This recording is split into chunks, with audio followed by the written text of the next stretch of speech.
ម្នាក់ព្រោះបងមានអ្នកតាមថែជីវីរវាងពួកយើងទាំងពីរប្រឹងពីបងវៀងផ្លូវគ្នាញញឹមជួបងពេលដឹងថាបងសប្បាយចិត្តតែក៏ខូចចិត្តពេលដឹងថាបងឆ្លោះគ្នាតើគេធ្វើល្អដាក់បងដែរទេឬមួយក៏គេមិនសូវនឹកនាប្រាប់អូនបានទេពុំងារចង់ដឹងថាបងមានអ្នកថាព្រោះបងមានសង្សារប្រាថ្នាថែបងមិនបានត្រឹមស្រឡាញ់ក៏គ្មានសិនដែរស្នេហាអើយឲ្យខ្ញុំសុំទោព្រោះបងមានសង្សារប្រាថ្នាចូលពេកមិនបានអូនត្រឹមតែជាអ្នកក្រៅអ្នកណាឲ្យខំស្ម័គ្រស្មោះធ្វើមនុស្សគួរស្គាល់ត្រូវខំ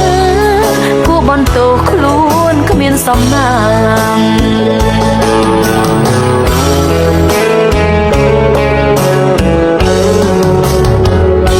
រំខានដែរទេ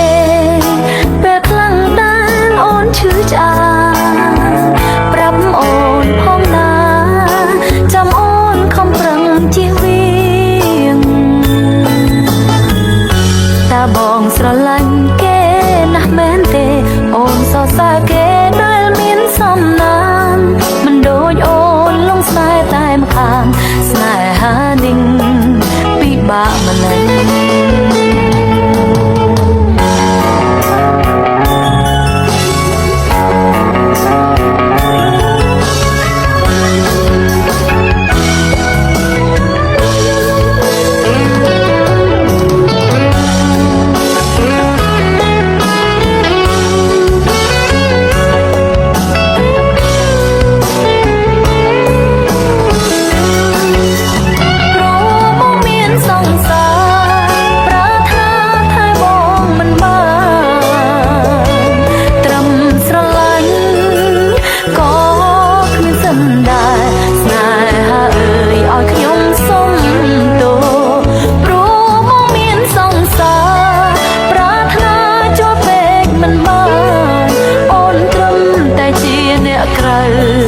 អ្នកណាឲ្យខំស្ម័គ្រស្មោះ